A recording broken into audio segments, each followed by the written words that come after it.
Hello everyone, welcome to my channel. इस video में हम कवर करेंगे tense rules, subject verb agreement, each everyone rule, preposition, comparatives, articles. हर rules के साथ एग्जाम लेवल क्वेश्चंस होंगे। Rule number 1, did plus verb का first form.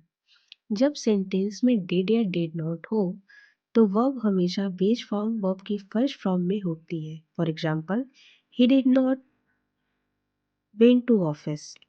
यहाँ पे वेंट नहीं, यहाँ पे गो होगा। करेक्ट सेंटेंस क्या होगा? He did not go to office. Trick क्या है? जहाँ पे भी डिड दिखे वहाँ पे वर्ब का फर्स्ट फॉर्म यूज किया जाता है। रूल नंबर 2, ईच एवरीवन, ये सिंगुलर होते हैं। रूल क्या है?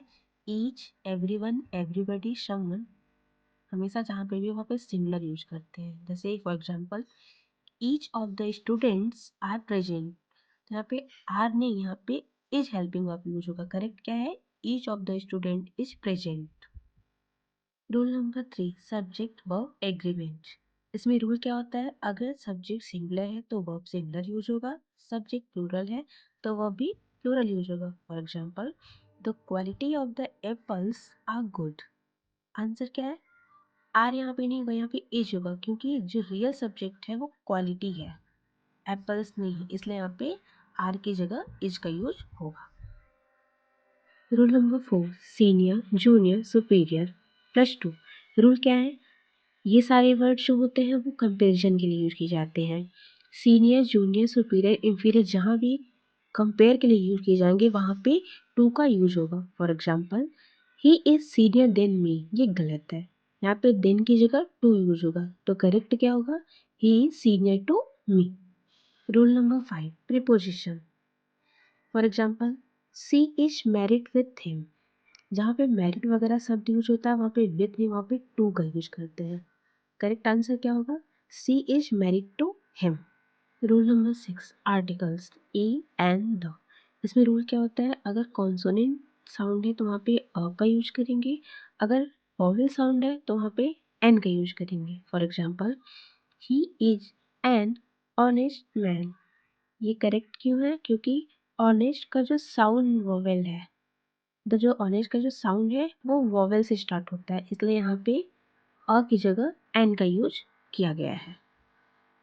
इसमें रूल क्या होता है? अगर दो चीज़ों के बीच में कंपेयर किया जाता है तो वहाँ पे हम देन का यूज करते हैं, लेकिन अगर दो चीज़ों को चूज किया जाता है तो वहाँ पे हम प्रीफर का यूज करते हैं। For example, I prefer tea than coffee, तो यहाँ पे देन गलत है, यहाँ पे टू होगा।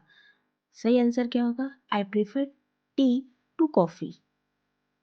अगर अब तक रूल्स क्लियर हो रहे हैं तो वीडियो को लाइक करें और कमेंट में क्लियर लिखें। आगे बढ़ते हैं रूल नंबर 8 की तरफ। Active, passive, basic question. They are painting the house, ये एक्टिव वॉइस है, तो इसका आंसर क्या होगा पैसिव वॉइस में? The house is being painted by them. इसका रूल क्या होता है? हेल्पिंग वर्ब से is, am, are plus being plus verb की third form. Rule number 9, double negative. Rule क्या है?